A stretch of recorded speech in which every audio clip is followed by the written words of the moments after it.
And what's going on, everyone? Thanks for tuning back into the channel today. My name is Zach Davis. Appreciate you being here with me.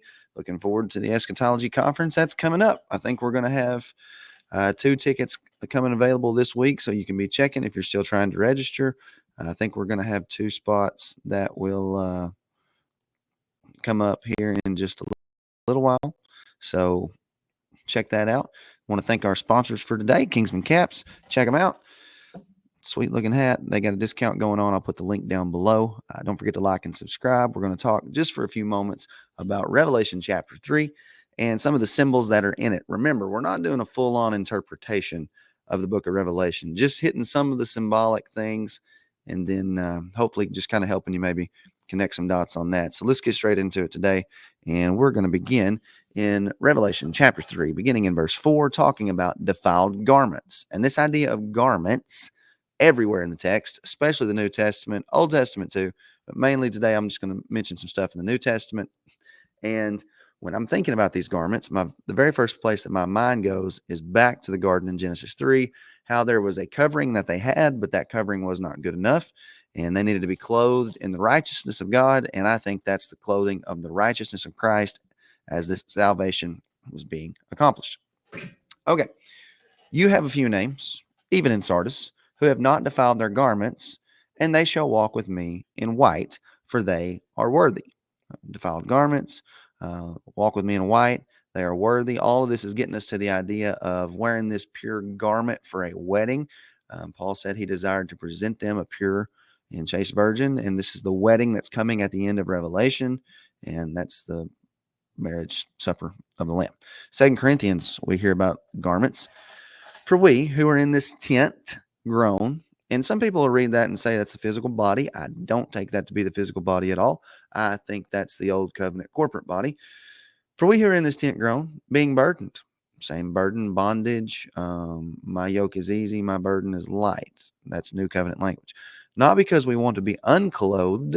Okay, they were clothed in old covenant glory, but that glory was fading and passing, giving way to a better and greater clothing, a better and greater glory. So they wanted to be further clothed, that mortality may be swallowed up by life. And the new covenant, the fullness of it brings eternal life, immortality, and it was swallowed up. Oh, death, where is your victory? Remember in 2 Corinthians 3 earlier, he's already said that this was the covenant of death, and this was about to be swallowed up. And that's when they would be fully clothed. 1 Thessalonians 5:8. But since we belong to the day, let us be sober, having put on the breastplate of faith and love, and the helmet of hope of salvation. This is the idea again of being clothed. And I take connections there to garments. Matthew 22, you see the parable, and somebody got into the wedding and they weren't clothed. So he said to him, friend, how did you come in here without a wedding garment? Marriage supper of the Lamb language, wedding garment, wasn't pure and white. He was speechless, and he gets through out. You've read the story and you know it. I think that's all connected to the garment idea and garment language that you see there in Revelation chapter 3, verse 4. All right, next symbol we want to talk about, key of David. What does that mean when we see key of David in Revelation 3:7? These things says he who is holy, he who is true, he who has the key of David, he who opens and no one shuts, and shuts and no one opens. What does it mean, key of David? What do you mean he's got the key of David? What's the key of David represent? What does it matter? And this is where we've got to know the Old Testament. If we don't know the Old Testament, you're not going to know what the key of David is, specifically because this is presenting Jesus as the greater Eliakim. And you said, who? Because we didn't learn about him when we learned Jonah and the well and Noah's Ark and all the other Bible stories, because we didn't ever hit these when we were kids. Well, there was a time when there was a man named Hezekiah who was king, and he had an officer whose name was Shebna, who was in his court. And essentially, Shebna had taken over things, and he was a steward, and he was wicked, and Shebna sought his own glory. So the writer of Revelation is quoting from Isaiah 22, and this is the verse. The key of the house of David I will lay on his shoulder. And this is specifically speaking about Eliakim, but this is one of those dual prophecy type deals. Remember when it talked about Solomon and said David would build a house for his son's name? Immediate fulfillment, future fulfillment. Hear me say this. I believe that all future fulfillments come to pass by AD 70. They are fulfilled in the New Testament. You don't get type and shadow after the New Testament. That does not happen. Jesus and the fullness of the new covenant are not a type and shadow. They are the fulfillment. So, the key of the house of David I will lay on his shoulder, Eliakim's. So he shall open and no one shall shut. He shall shut and no one shall open. Meaning, the rulership of this kingdom in the house, the rulership of the house is going to Eliakim, and it's not going to be Shebna's. Well, what was interesting about Shebna was that Shebna didn't think he was touchable. Shebna thought he was the one who had the glory, and the text goes out of its way in Isaiah 22 to say Shebna had the glory, but Shebna's glory was being taken from him, and the key to the house, the one who would rule the house in Judah here, would be Eliakim. And the Revelation writer, John, is doing the exact same thing, talking about the idea that those who ran the house, the old covenant system, were having it taken from them. Jesus had been given the key of David. He was the one now ruling the covenant. Listen to what Shebna's judgment sounded like. Isaiah 22 and verse 17. Indeed, the Lord will throw you away violently, Shebna, O mighty man, and surely seize you. He will surely turn violently and toss you like a ball into a large country. There you shall die, and there your glorious chariots shall be the shame of your master's house. Remember, they didn't want to be found in shame, naked, unclothed, shame. There it is. If you're in the old covenant system still connected, that's the way you would have been found in AD 70. So I will drive you out of your office, and from your position, he will put you down.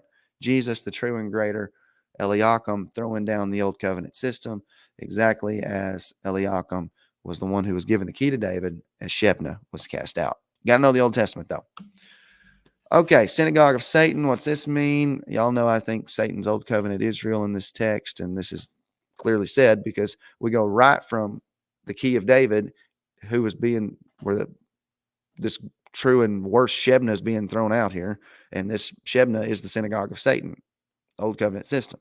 Indeed, I will make those of the synagogue of Satan, who say they are Jews and are not, but lie. Indeed, I will make them come and worship before your feet, and to know that I have loved you. Well, Romans 16:20, the God of peace will crush Satan under your feet shortly.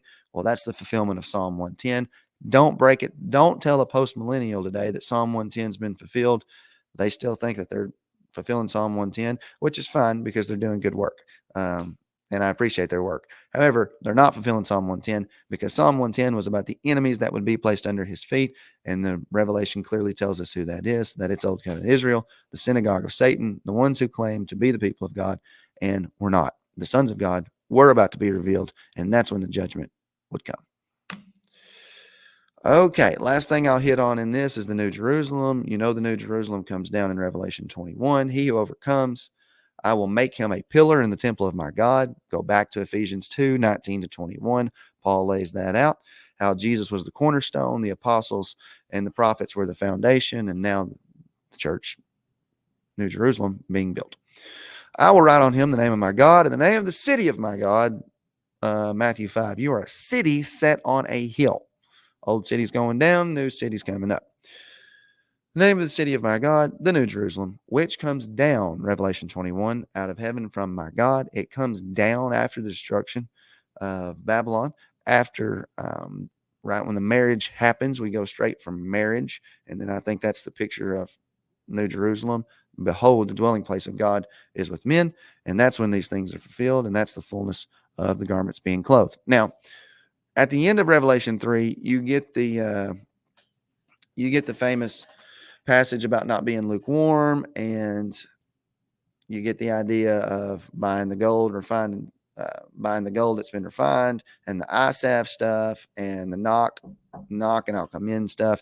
That's really interpretation to me. That's not symbolic, but maybe for another video and another day, but I'm not touching it here. I really hope out of this one, you got the key of David thing, though, and the Shebna connection and how Jesus is the greater Eliakim, quoting Isaiah 22. That's important, connecting that to the synagogue of Satan text. And really, that's the idea of the whole garment. Just that whole thought in there. And that Shebna deal is good. And you're probably not as familiar with the Shebna Eliakim story. I know I wasn't. So this was good for me to study. Like and subscribe. Don't forget, check them out. They'll be in the comments. And if you want to support us on Patreon or YouTube, you can do it. We'll see you soon. Remember, 2 spots, Arkansas Eschatology Conference should be opening up You can check it when this video drops.